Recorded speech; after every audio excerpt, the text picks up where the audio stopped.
Hello and welcome to another episode of Pizza for Breakfast. Today is Monday, December 14th. The only way to really know what day it is, now is the perfect time to try to figure it out because you have Thanksgiving and Christmas to bookend this little period. So you know if you're closer to Thanksgiving or closer to Christmas. So you know like it's mid-December. But after that, I don't know until I look on my phone and find out what day it is, what time it is, who I am, what's going on.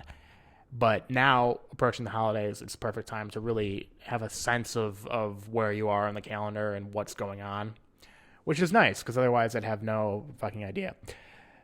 Today we have, it's been a week or two or three since we've had an interview on the show, but we have a great one today. Today we have a really good conversation with somebody that I look up to and is, by transit property, an inspiration for this website. But before we get to that, let's get to the sponsor, Il Taco Foods. Il Taco Foods has been feeding the hungry people of Chicago since 1927. Their most popular item, the Pizza Puff, became a Chicago staple almost as soon as it hit the very first hot dog stand.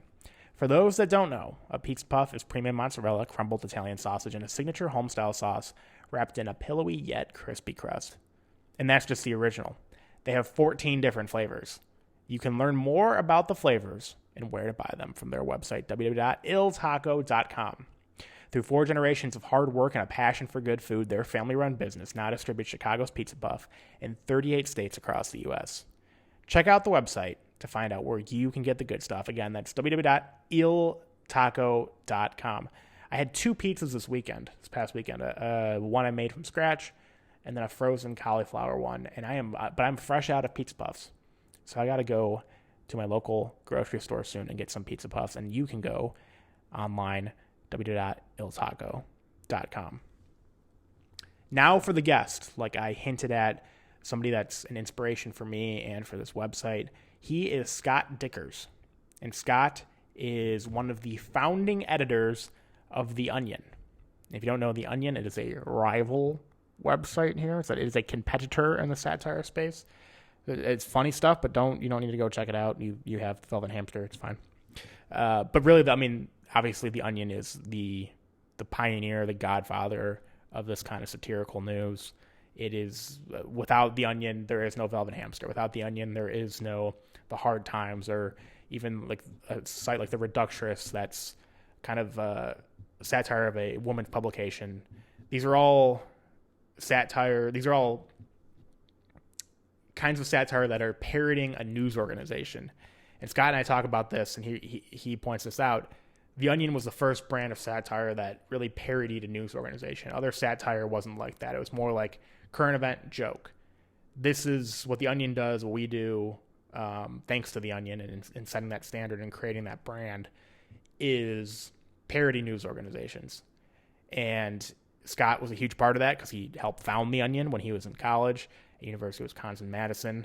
And he talks about that journey of what The Onion started as, thinking about it as like a college satirical newspaper, and then how it blew up to what it is today. Scott is actually the longest serving editor-in-chief of The Onion. He's no longer with The Onion, but he was the longest serving editor-in-chief, so he oversaw a lot of that growth and saw it boom at different times and different points in time. And we get into all that. And we also talk about the future of satire and this platform.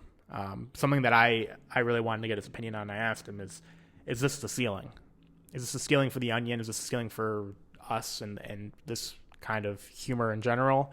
Or is there a new way to go? And we talked about that and trying to find a unique voice to continue, producing satirical content, especially after the year we've had in 2020, and coronavirus, the election, everything. Where does comedy go from here? So we get into all that. Scott also, in addition to, like I said, he's left The Onion, so he's done a lot of other stuff in humor. He's written a handful of books. His newest book is actually his first novel. It was published this fall. You should go check it out. It's on Amazon. The Joke at the End of the World, a novel by Scott Dikkers. Definitely check that out. He's a terrific writer, really talented guy. And like I said a couple times now, just his work in founding The Onion, I mean, without that, it's crazy to think about all these steps and all the transit property, but there'd be no Velvet Hamster. I wouldn't be saying this right now because you wouldn't be hearing it because there'd be no podcast. Like the words that are coming out of my mouth right now and are going into your ears or you're watching on video, none of this would be real. This moment right now where I'm talking, if you're streaming on the Velvet Hamster Facebook, YouTube, Spotify, iTunes, doesn't matter. None of this is happening right now if Scott Dikkers doesn't help found The Onion. And it's crazy to think about. This wouldn't be real. Is that kind of messing with your head a little bit? It was messing with mine. It's kind of an existential, like, ugh.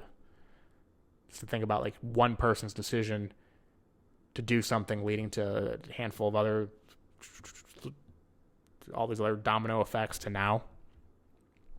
This podcast wouldn't exist. And this drawn out intro, that's probably not even that funny. I could have wrapped this joke up 30 seconds ago. You would have saved time. You would have had this time back. You would have been doing something else more productive than this drawn out. Maybe it's kind of funny at this point because I've beaten the dead horse to death. And if you press 30 seconds and now you're listening to me still talk, you're like, what the fuck? Can we get to the interview? And we can, because that is actually valuable. And I'm thankful that Scott did create The Onion because now we have this conversation. But here he is, Scott Dikkers.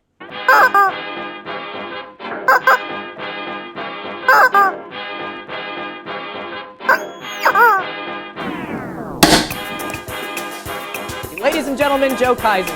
No! God, please, no! No! No!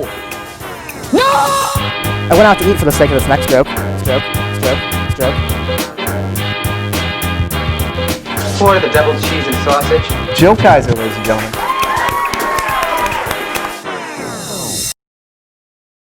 I'm sure you've talked about this before and you've probably written it in maybe in some of your books, but when you started The Onion, what was the impetus behind the idea? Like, well, obviously you didn't think it was going to grow into, I'm assuming not grow into what it was now. And I did not. In particular, you didn't know that Facebook and Twitter and things would be around, so you don't know the size of the digital audience.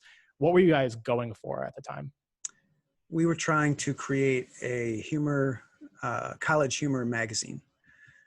So the college was University of Wisconsin-Madison, and it was a big enough campus. And we felt like, it should have its own humor publication. There used to be one there in the 1920s called The Octopus. And Tim Keck was one of the founders. He was a real newspaper historian, and his family came from newspapers, and he understood the whole idea. I always wanted it to be a magazine because that's how humor was done. It was magazines. Even the Harvard Lampoon, Sure, prominent college humor magazine, that was a magazine. So when we went to the printer and they quoted us the cost of a magazine versus a newspaper, it was a no-brainer. Like, you could not afford a magazine with the glossy cover. Impossible. So the plan was, sell some local advertising, see if we could make a go of it. And because it was in newsprint, because that was the only format we could afford, it took on the format of a fake newspaper, because function should follow form, in my opinion. And so we started doing like wacky tabloid headline parodies and stuff like that. And then started developing our voice as the years went on, realizing that the straighter news parody was funnier. mm-hmm. And I had a separate career. Like, I was doing really fine as a cartoonist and a voice actor. That was kind of how I was making my living. And The Onion was like a side thing that I thought had some promise, but you never know what's going to happen in the creative world. Was it campus news? A lot of campus news when you started it? No, in the beginning a little bit, but we quickly learned that, joking about the local chancellor or local campus events was totally inaccessible to people outside Madison. Right. And I wanted it to be accessible to anyone who might read it. That was key. So we started talking about, national, international stuff, totally relatable stuff. And as we grew and started to get a good response from readers, we started sending it out to everybody. We just threw random famous people on our subscription list so they would get a copy. All the major agencies in Hollywood, a lot of big stars, and so on and so forth. And one of the early adopters was Weird Al Yankovic. He got a copy. We must have put him on our list. And he just thought it was so funny. He shared it with everybody he knew. And he was then and is now a real connector. Like he just like knows everybody, and he's real, social guy.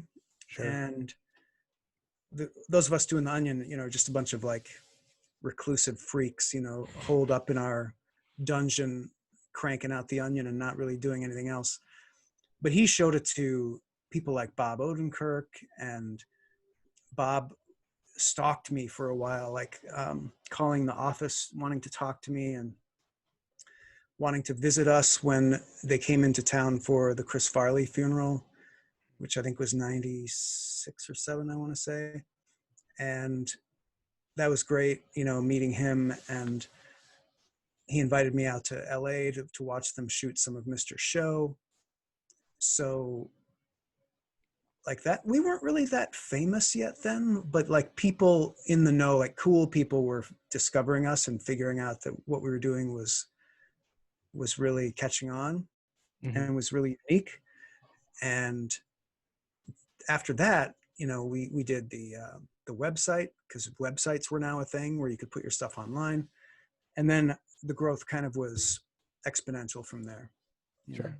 Not famous yet, but you guys were what, 20, in your early 20s. So even all in our 20s at that point. Yeah.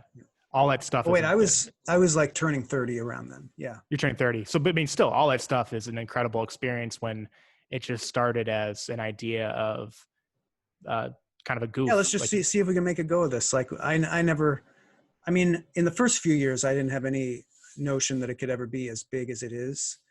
My grandest hope was that it would be one of the upper echelon college humor publications, like the Harvard Lampoon. That was my grandest aspiration for it. I was going to ask you about the Lampoon too, because that's Harvard Lampoon's legendary and humor and satire.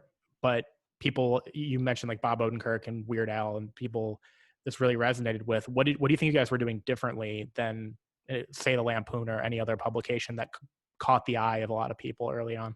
What was different about the Onion?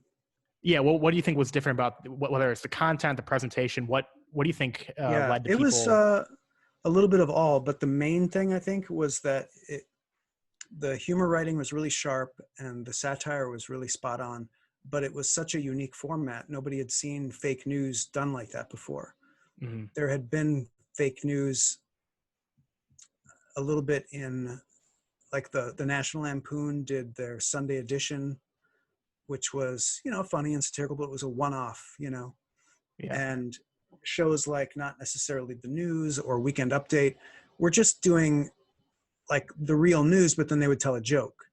Right. But the Onion was making up stories. It was making up this whole universe where they were a big, powerful media company and they were disseminating the truth to you and you had to believe it. So the whole thing was a parody of media.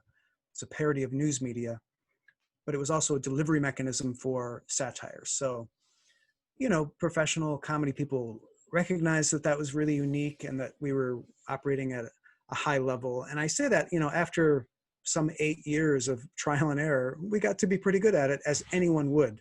Doing something for 8 years obsessively, you reach that Malcolm Gladwell 10,000 hours and you become an expert, a master. And we had a whole staff of people who'd been doing just that. And, that was it. It was the uniqueness of the format. So that's the tragedy now, is that, like yourself, a lot of people are doing publications that also use the fake news format. They're never going to reach that level of recognition or acclaim because they didn't invent a unique format. Right. So, and I'm doing it myself. Like I have a website now called blaffo.com where if I get a funny news parody idea or somebody submits something to me, I have a place to put it. So, because I'm not with the Onion anymore, but nobody cares about that. Like nobody's reading that. It doesn't, it's not going to go anywhere. It's just vanity project, essentially. To really make a splash in comedy, you have to do something new. Right. Yeah, it's funny you say that, because I've, even going into this, realized that ceiling that the Onion hit is not really going to be attainable, because it's not unique anymore. There's so many offshoots. Even when I was in college, there were so many different Onion-like websites, and I think some of them had print publications still at different college campuses. I made one at my campus. There are a ton all over. A friend of mine who went to Iowa State made one at his college. Yep. So there are all these different offshoots that are kind of just doing the model that the Onion did. And I love the format of parody everything about a news organization, but it's still like, when we're doing it, it's not totally unique. We got to find something new. Yeah, and that said, like, people can still be successful at it and can still make money at it and still make a living at it. Like, I don't know how you guys are doing, but a lot of the other ones, like the Hard Times or the Reductress, or now the Reductress is a little different. They're doing women's magazines, but Sure. The Duffel Blog or the Hard Times or the Babylon Bee, like, they're all doing fine. Like, they're going concerns, but it's obviously a really crowded space. And the people who are going to break through are going to be the people who totally reinvent whatever the delivery mechanism is for good satire. Yeah. And I'm constantly thinking about that, because even some of the things we just mentioned, like the Reductress doing a women's magazine, that's a little bit different. The Babylon Bee kind of leans to a right-leaning audience. Like, they're trying to tap into that space. I'm constantly thinking about different mediums, experimenting with short-form video, TikTok, podcasts, trying to find, just see what trial and error, see what works and see what doesn't work. That's what you gotta do. Yeah. And find something that you love doing, that you'll do anyway because you love it, and then hope it catches on, and then keep doing it. Right. That's really what it comes down to. So how did the growth, just backing up a little bit, the growth happened after these bigger names started seeing the Onion, and you guys started, you said not famous yet, but started to get some attention. Yeah, when do you think you really, I'm sorry, I'll say, when do you think you really broke through? Yeah, it's hard to answer that question because it was such a gradual process. There's no one moment where you realize, oh, we've made it. But there are certain benchmark moments. So, you know, the first time we were ever like written about in the national media, that felt like a big deal.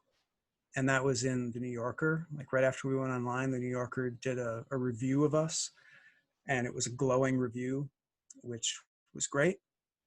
And we were all like, you know, we worked for years in obscurity, hoping someone would notice us. And then you get a media hit like that, and it makes you feel like, oh, I've achieved everything I ever could have possibly hoped for.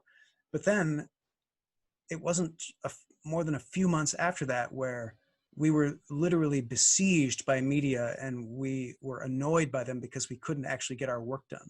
Like, CNN is coming into the office. Oh, MTV wants to do a thing live from our office. It's like, enough. Like, we've got enough. We were like the hot kids for a few months, like the hot kids of comedy, and everybody wanted to write about us or talk about us. And speaking of the Harvard Lampoon, there was another moment where we were working on our book, and I was really hunkered down, our first book, Artem Century. And I was hunkered down working, and still in my mind had this idea that, you know, our goal was to be a national college humor publication like the Harvard Lampoon.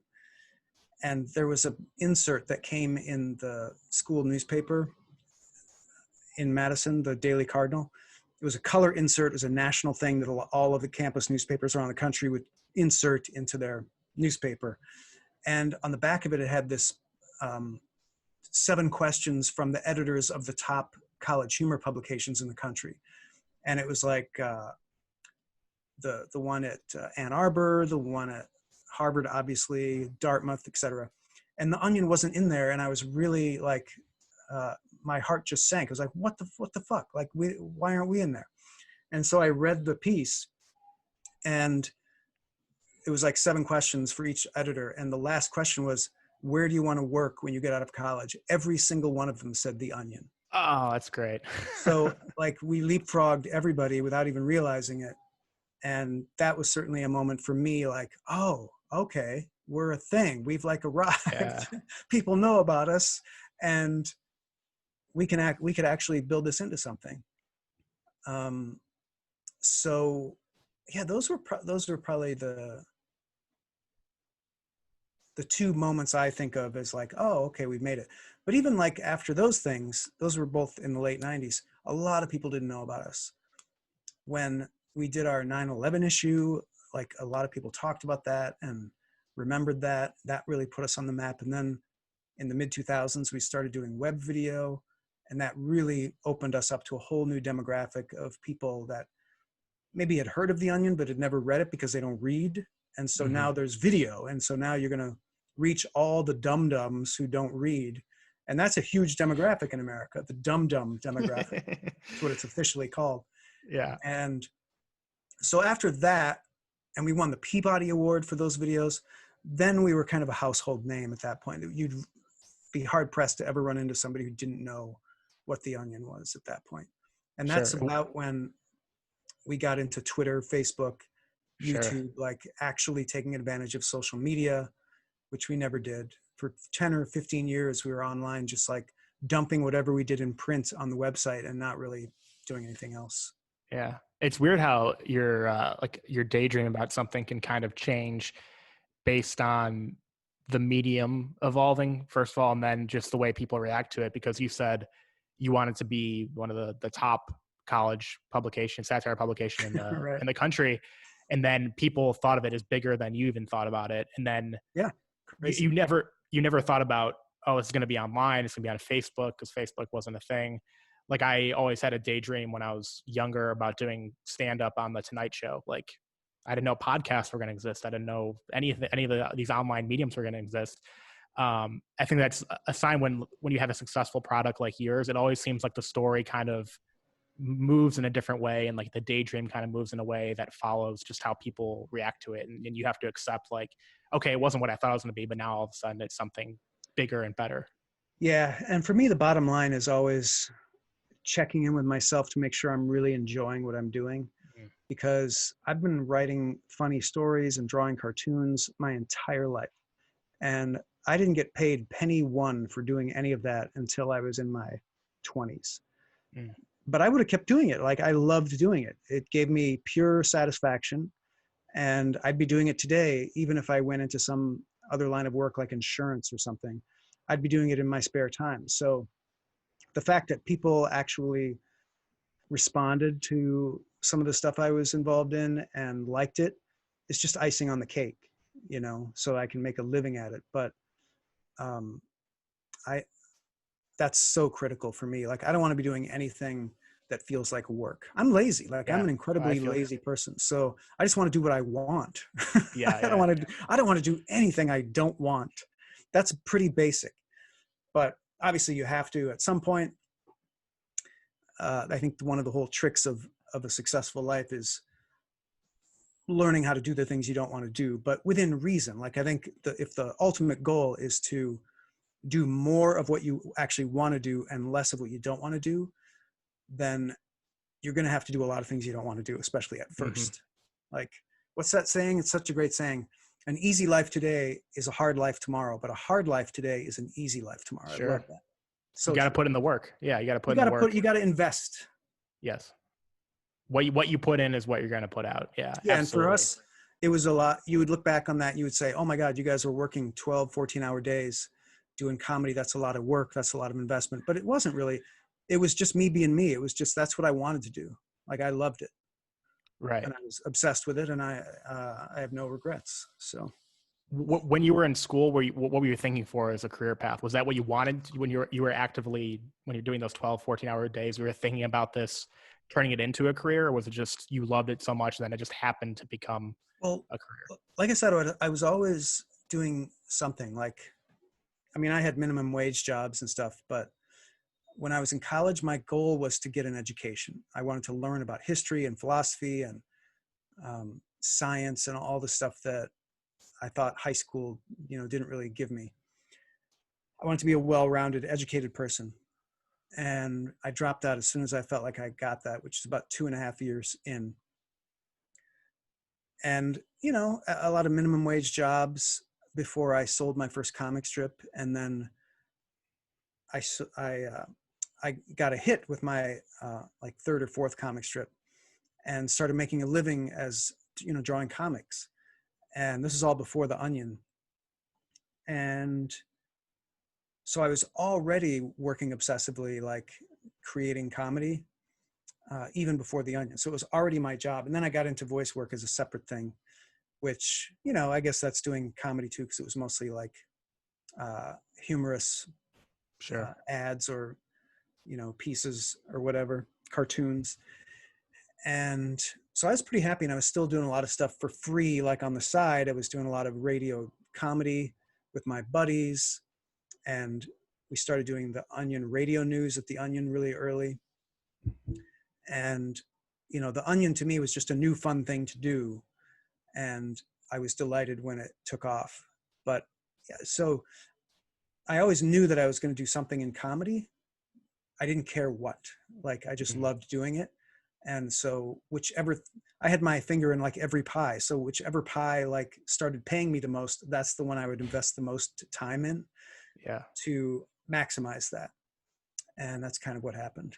And I stopped doing my comic strip after about 10 years, which, you know, I kind of feel silly about. Like, it would have been smart. It was a really popular comic, and I would have had a really nice asset if I had kept that going. But, you know, you get to a certain point with things where it's like, all right, I've said what I need to say. I've done what I can do.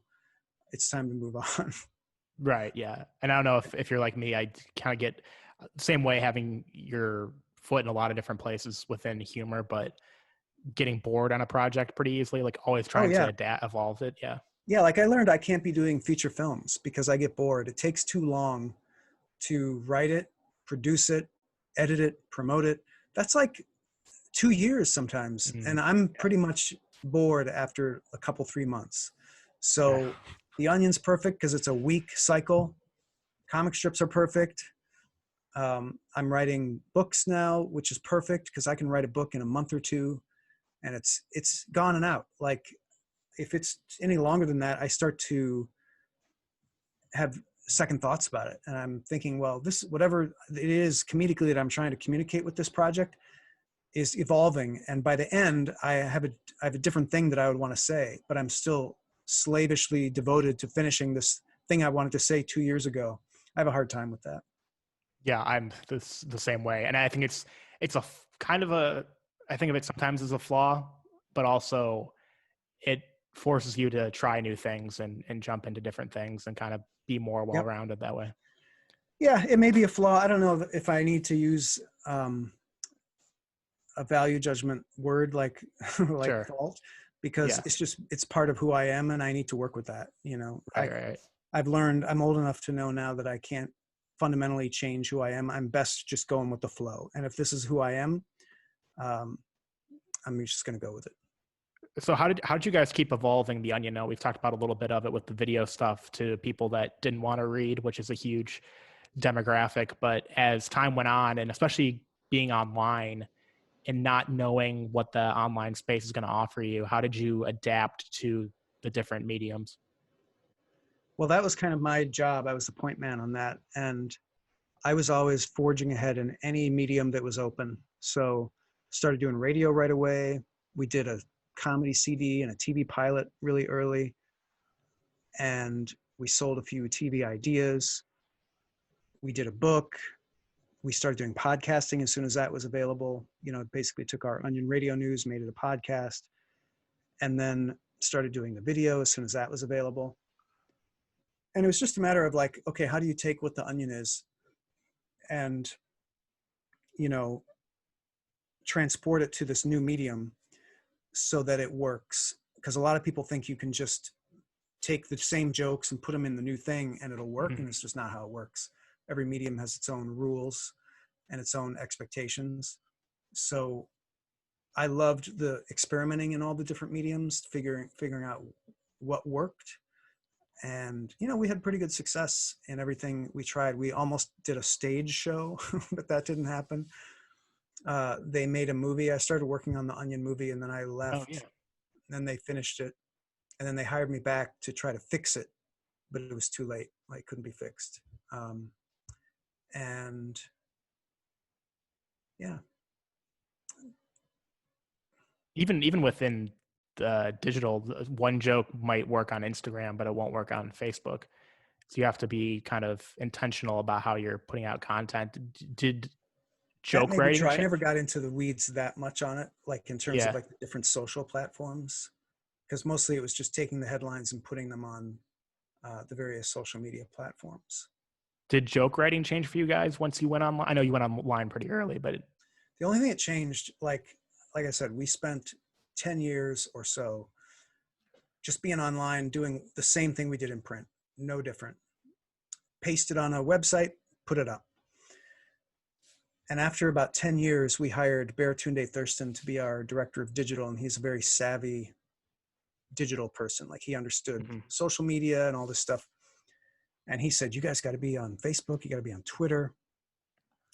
And so we signed up for all those things and we got on there. And once we were on all those platforms, we realized that, I mean, the Onion grew exponentially, like as soon as we got on there, because people were starting to share things through social media more than they were like going to a website.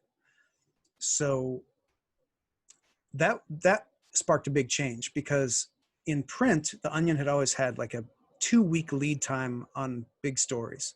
We'd come up with the idea, we'd brainstorm takes on it, we'd do a draft, we'd redraft it, then we'd go into graphics, and it would be 2 weeks from conception to publication.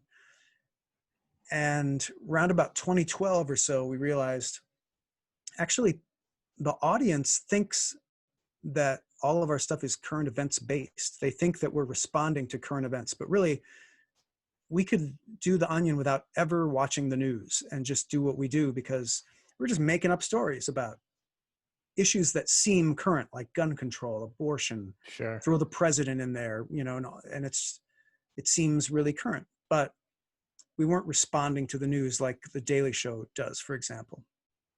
And what we decided around then was, oh, we should do that, because everyone thinks we're doing it anyway. If we actually change our system, we can still do those long lead time stories, because that's a good thing to like just let writers come up with whatever they want, because then you're really tapping into some kind of zeitgeist that you're not aware of. Yeah. But we should have this separate system where you come up with an idea that day and you put it through a fast track and you get it online in 24 hours. So we started doing that, and our readership ballooned like a factor of 4, like in the space of a few months, because we were finally doing what everyone always thought we were doing, actually responding to current events. That was a big change that we did in response to being online. I'm sure, yeah, because it's top of mind for the reader, whatever's going on that day. And if you guys can deliver on a joke that is around breaking news, I mean, I always find that our posts that do the best are something that's uber topical, like the night of one of the debates where the fly landed on Mike Pence's head. Let's get a Photoshop something, write a joke, get it up tonight, and then that has 100,000 shares or something. Exactly. So we saw Andy Borowitz start emailing news stories to his friend, one a day, in the mid-90s. And he had a small email list of like 10 people. I was one of those people. And it slowly grew because he was emailing out a different news story every day, just a fake news story that he was inventing. Until the mid-2000s, he had a website, the Borowitz Report. He had like 2 million people on Twitter following him, 2 million people on his email list. And he got there by doing a story a day where he was responding to current events in the news. And he totally, caught up to us just on his own, doing that, to the point where whenever we would do our issue, we'd have to check with his website to make sure that we weren't doing any stories that he already did, to make sure that we weren't accused of copying him, Yeah. And so that was a big wake-up call. You're right. Like, having something topical is such a great way to make something viral. It's one of the handful of things that can give something the upper hand in that. It's like making a connection. Yeah, it's like a connection with the reader, because they're thinking about whatever the thing is, then you delivered on a joke about it. It's what I call grade B reference joke, Mm. because it's like a reference to things that everyone is thinking about, talking about, and you're one step closer to getting them to laugh if you can mention that thing. Yeah. And in Always some trying to, cases, you rarely even have to make a joke about it. If you just mention it, sure. you're going to get a laugh. Like fly on Pence's head. Dick Cheney shoots a guy in the face. Like, you don't even have to make a joke. Those things are inherently funny. Exactly. Yeah, that's a great point. It's like just relating to people, like always trying to find that thing that connects, that hits home with people. Like during the pandemic, making a bunch of jokes about working from home or having your kids home, Exactly. e-learning, finding the thing that you have that connection with people is huge, and I think that makes great satire. And that's why I want to get your take on. I know you said it's hard to find a unique area in the space because the Onion really nailed the format and raised the ceiling to unreachable heights, kind of. What do you think about different satire sites, or just the way, what makes good satire in your mind? Because you see so many different outlets now that are producing satirical content. Right. What comes to mind for you when you think of really good satire? Well, I wrote a book about that called How to Write Funny, where I basically laid out the recipe for how you do good satire. And it's basically when you have really good subtext, so you have something really interesting or challenging to communicate, and you do it through one or more of the 11 funny filters. And a lot of people don't use all 11. They're stuck with 2 or 3 of the more popular ones. So when I see work that is using them all and using them really well, it reaches a critical mass and it scrambles your brain. It's like an overstimulation of your mind that causes laughter, because it's too much coming at you at once for you to process. And it's so absurd that you laugh. So the really big one that I've seen in recent years that I saw, it was like, oh my God, that's so good. It's so funny, was the Tumblr Liartown USA. And he put out a book called Liartown USA, the first 4 years, I think. And he was just doing everything right. And it was totally fresh and original, wasn't doing fake news. He was just doing parodies of random things like store signs, the Netflix screen that comes up before you watch the movie, book covers, album covers, old magazine covers. And he was doing this amazing Photoshop, so everything looked really authentic. And he was a designer by trade, but he was just a genius. I'm saying was, like he's dead. He's still with us. But he doesn't do his website anymore because Tumblr decided they're not going to do swear words anymore, which he was a master of. And I don't believe he's put up the site anywhere else, but he's got his book out. And, he was a really exciting guy to see on the scene. Again, just totally fresh and original. And I'm excited to see what he does next. He was flooded with offers to write for TV because of his website. But he kept his day job as a designer, and he just kept doing his website, which I appreciate.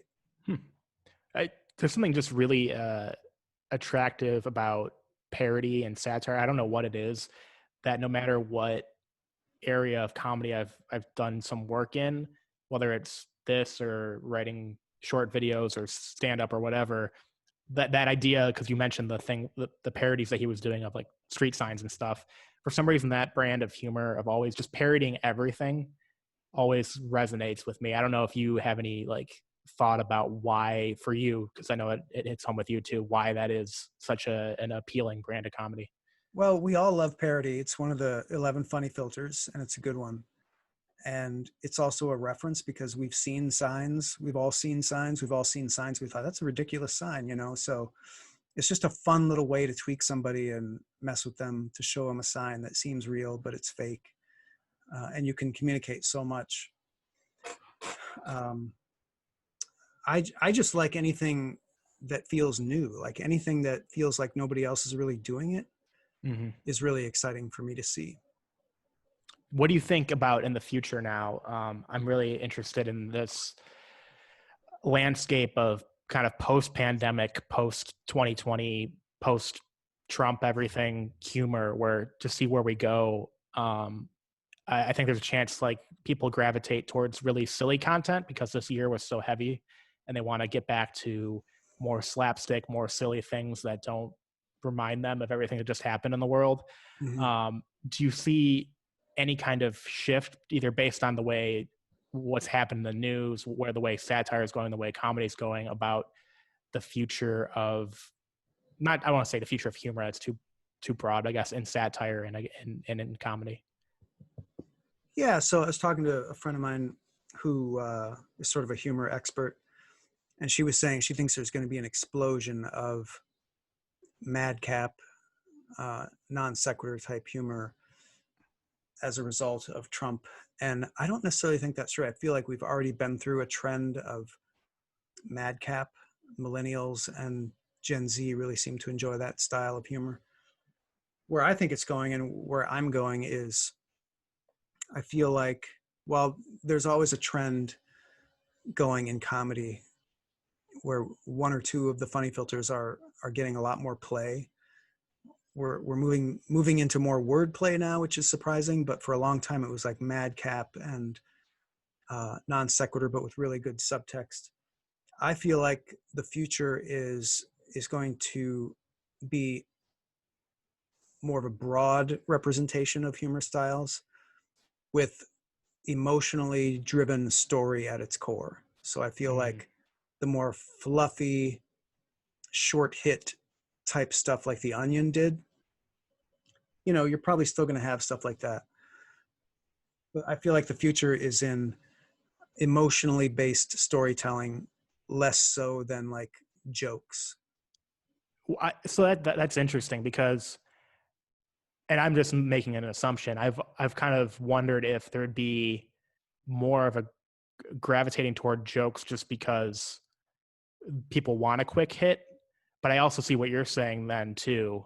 And there's reason to think it's going that way. And I've wondered in particular after this year, what happens to, like, I've always, even though it's not as relevant with my generation and younger, I've always been a fan of late night comedy and the history of late night comedy. And a lot of the late night comedians now who did a lot of stuff, political stuff, if people, there's still going to be an appetite for that a year from now, 5 years from now, or are they going to have to evolve and go back to sillier stuff, more just kind of slapstick sort of things, instead of diving into the weeds on heavier topics? Like Stephen Colbert, brilliant guy, loved him on Comedy Central, really dedicated his show in the last year, 2 years to more serious topics. Right. And I don't know what the appetite's going to be for once we get past this time that we're in right now. Yeah, I feel like, and the reason I feel like comedy is going to move more in a storytelling direction where there's like emotional impact as opposed to just laugh impact, is because of the pandemic, so many people are shut in and they're cut off from like social interaction. And story is like the one thing that connects people like emotionally. And so I feel like there's going to be a real drive. And also, like, people aren't making movies or TV shows as much. So there's a dearth of it. And no, that's the wrong word. There's a drought of it. Yeah. And people hunger for that. And I feel like they're going to want everything, including their comedy, to come in that way. That's a great point. I'm interested no matter what direction it goes, and especially with the pandemic. You mentioned people not making movies and TV as much. At least in comedy, I've noticed a lot of people feeling that they have to do it themselves. Like a lot of stand-ups, self-producing specials, putting them on YouTube. And I think that's a whole new avenue that people are going to explore, is not relying on the industry, trying to figure it out themselves. Yeah, I love that. I hate the industry. I think everything should be DIY if it was up to me. I agree. And I think the internet kind of opens up the possibilities. It's hard. But what we were talking about before, what you got to invest the time into it. That's why you have to love it. So I know you're not actively with the Onion anymore. So I don't know if you can make this prediction, but given what you just said about humor and where you think comedy is going, do you have any prediction for how a model, like not just the Onion, but that format in general, where that's going to go? If you think it's going to go in this more emotional storytelling format? No, I don't. I think The Onion, it like the current owners of the Onion are scared to change it because it's working, and they're business people, so they're not going to change what the Onion is. It works for them, and it's a brand, and that's probably wise. Just keep doing what you're doing, and if they want to do something different, they can start up a new thing. They can, like they started Clickhole, which is a great, I love Clickhole. wonderful, like absurd madcap thing. And they've tried unsuccessfully so many times to do longer form movies and TV pilots and stuff, and it never seems to work. I think partly because they lack that emotional storytelling element, which you need for those longer things. So I don't see them changing much or trying anything new. And the way things are structured at the Onion now, there's almost no incentive for the creatives to do any new big projects. When I was there was so much more of that, where writers would be rewarded for doing a book or for embarking on a new project. And, I was one of the owners, so I knew I would benefit directly if I spearheaded some new big project or whatever. There's zero incentive for that now. The Onion used to be a company that was 50-50, where it was 50% creative, 50% business. And my partner and I had a deal where he couldn't tell me what to print, and I couldn't tell him how to spend the money. And that's not how most publications are. Most publications are run by the business people and the lawyers, and you can't do anything unless you get their say-so. And everything's work for hire, and they pay creatives as little as they can get away with. That's not the way the Onion used to be, but that is the way it is now. So you're not going to get the kind of passion-driven big projects out of the Onion that you used to. Sure. Yeah. Well, now I don't know. This wasn't the case when did it switch ownership? It's switched ownership a few times. A billionaire investor, really nice guy, bought it in the early 2000s, like over a period of 2 or 3 years, bought the majority, like shares or whatever. Mm-hmm. And then he ended up selling it to Univision, or a big part of it to Univision, in around 2010, I think. Okay. Maybe later. And then some investment firm bought it from them. So it's a bunch of money people, a bunch of bean counters. And it's very sad because, like, the people who actually made the Onion great aren't making any money. Like Todd Hansen, who was the Onion's head writer for many years, in many ways the soul of the Onion. His humor sensibility is so much a part of what the Onion has become. He hasn't made any money from these big sales where these money men are exchanging shares for millions of dollars. And Todd is fond of saying, someone somewhere is making a lot of money from the Onion, and whoever they are, wherever they are, we're very proud of them. It's sad. It's a sad situation. That is a shame.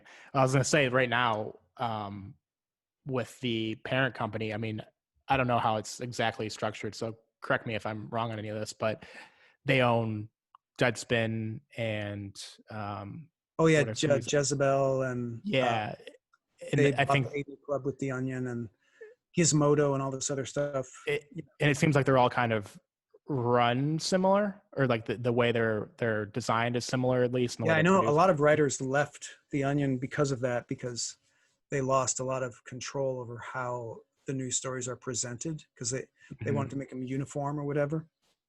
So there were a lot of purists there who left because of some of these changes. Yeah, I mean, the website, all those the websites we just mentioned are kind of presented pretty uniform. Like the Deadspin is pretty similar to the Onion, not in content but in presentation.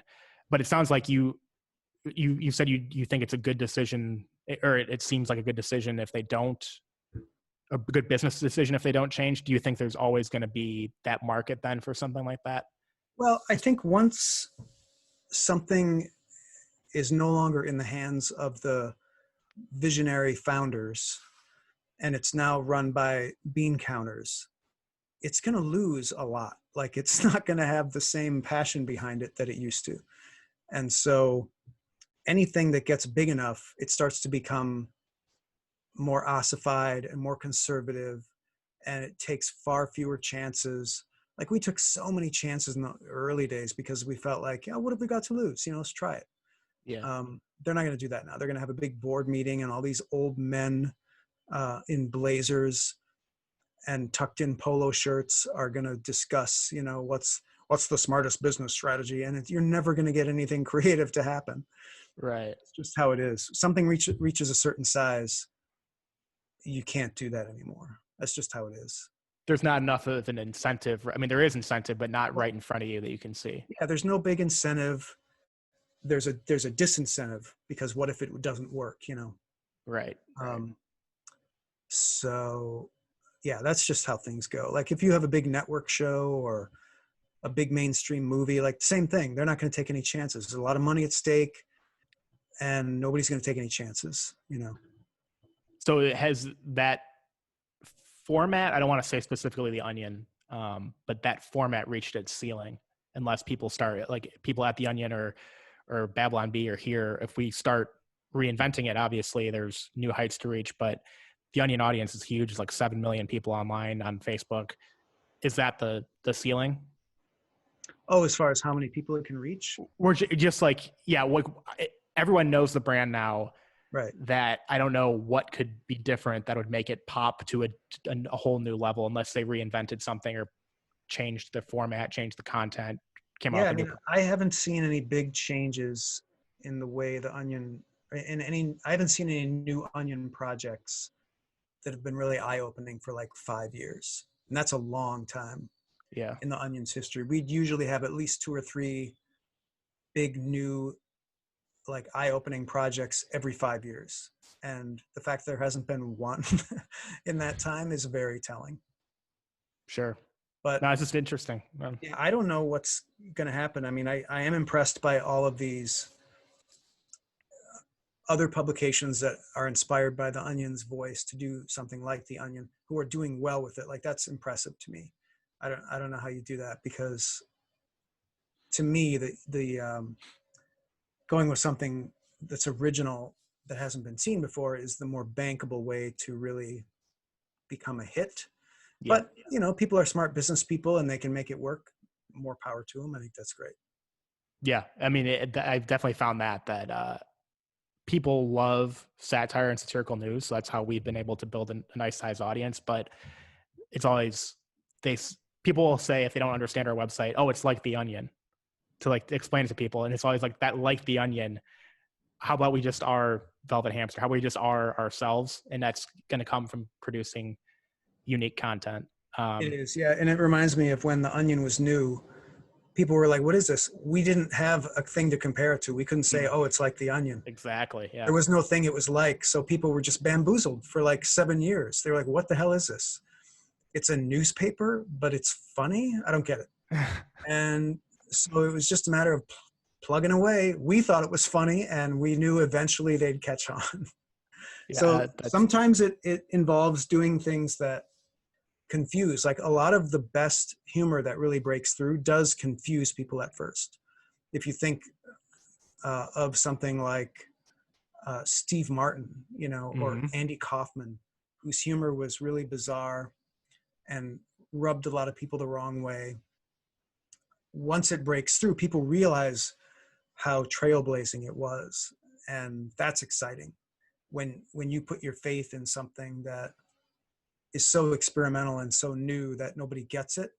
Yeah. You know it's funny, and you know eventually they're going to come around, because people are slow, like, and comedy audiences are so lazy. Like they want the easily digestible thing. They don't want to work. They don't want to think. So if it's something new that you have to explain to them, they're going to be like, no, not interested. So if you're lucky, you'll get like some early adopters who don't mind doing a little work. And then when the cool people start liking it and then they pass it on, then the other people, the regular people will suddenly get, oh, okay, I get it. I'm supposed to laugh at that. That's supposed to be funny. I accept it now. You know, that's literally how little their brains work when it comes to humor. Yeah. Well, you said they just need to have permission to laugh at something. Exactly. Yeah. Comedy audiences being lazy. It's the whole reason TikTok is huge right now. Just scrolling through TikTok aimlessly and seeing people do funny stuff, but 10-second kind of mindless stuff in their home. I mean, that's why it pops. Last big question for you, thinking everything big picture, now that you're removed from the Onion and you've had years of time to reflect on it being big. I mean, do you ever reflect on it being big? I guess would be the question. Do you ever reflect on the fact that this started just kind of as a goofy idea and now it's something massive? Yeah, I do. Wrote a whole book about it called Outrageous Marketing, the story of the Onion and how to build a powerful brand with no marketing budget. That was a lot of fun. But mostly I'm looking to the future. Like, I'm always interested in the next thing. And I don't look back that much. Because it's the beginning of the Onion was very much of its time. Sure. And it rode a great wave of the dawn of the internet. And, you know, there's no predicting like how things are going to change or what's going to happen. So, you know, I come back to this idea that if you continue to follow your muse and do what you love and try to get it out there, that puts you in the best position to get lucky and to find something that really hits, you know? Absolutely. I love that. So what is, to wrap up, what is the future for you? Especially, I know we talked earlier about getting bored with projects and stuff. Are you working on anything? Yeah. So I'm really enjoying writing books. So just published my first novel this year and I've got a few more planned. That works for me. Like, I don't know why I didn't think of this sooner because you don't have to work with other people. You can stay in your house and now you can just publish it yourself on Amazon. It's like the greatest thing in the world. So really excited about doing more of that and like building my chops for doing that well. That's awesome. That sounds like a lot of fun. It is. And you also have, how many books have you published before that too? I mean, I've published at least 30 books at this point. But I've got a plan. You know, earlier we were talking about my possibly moving to Minneapolis. Sure. And my goal there is to write a book a month for 5 years. So after 5 years, I'm going to have 60 books, 60 more books. I'm excited about that. That's awesome. I mean, that's ambitious, but that's really cool. That's a good way to plan it. Yeah, but I've looked back, like that's about how long it takes me to write a book, a month. Sure. And obviously there's more that goes into it. You have to edit the book, you have to record the audiobook, you have to promote the book, but it's going to be staggered. So 1 month while I'm rough drafting one book, I'll be doing the promotion, for example, on another book.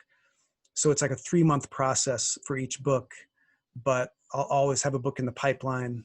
And yeah, I'm really excited about that. Cause you know, the one trick in comedy in my mind that I share in my book, How to Write Funny, is that quantity is the key to quality. Like, people don't remember all your bad work because everybody's going to produce a ton of bad work. They remember the really good stuff. And the only way to increase the number of good things that you have to offer is to do more things overall, because you can never guarantee that everything you do is going to be genius. It's a mistake a lot of beginners make. They feel like they have one great American novel in them. So they write their one novel, they put it out there, and then nobody likes it. Well, you made the mistake of only doing one. If you published 20 novels, good chance one of them might have been really good, you know? Yeah. Like, nobody remembers Steven Spielberg's bad movies like Hook or Sugarland Express. You know, they remember the great ones. And he's just produced and directed so many movies that you can pick like 5 amazing movies out of this pile of 40 movies. Nobody remembers 1941, you know, they just don't care. But people don't know, Larry David, one of the best comedy TV writers ever, he was on a show Fridays in the 80s. It was supposed to be like Saturday Night Live. People don't talk about that now. You can get episodes of Fridays on YouTube and you can watch Larry David performing in these lame sketches with Michael Richards, Louis-Dreyfus and Michael Richards. And it's embarrassing and you feel bad for them because it's like such a lame show. But he did it right, like quantity, like perform in a show, write a show, produce a show, and do it as often as you can. And you're going to get better at it, and eventually you're going to produce something that's genius. You know. Yeah, you need to get your reps in. It's like batting practice. Gotta You need get your to reps get in. practice. Yeah, It's everything. that's awesome. It's everything. That's great. Thank you so much for your time, Scott. I really appreciate it. I love talking to you. Joe, and as you can see, it got dark in the hour Yeah. that we spoke.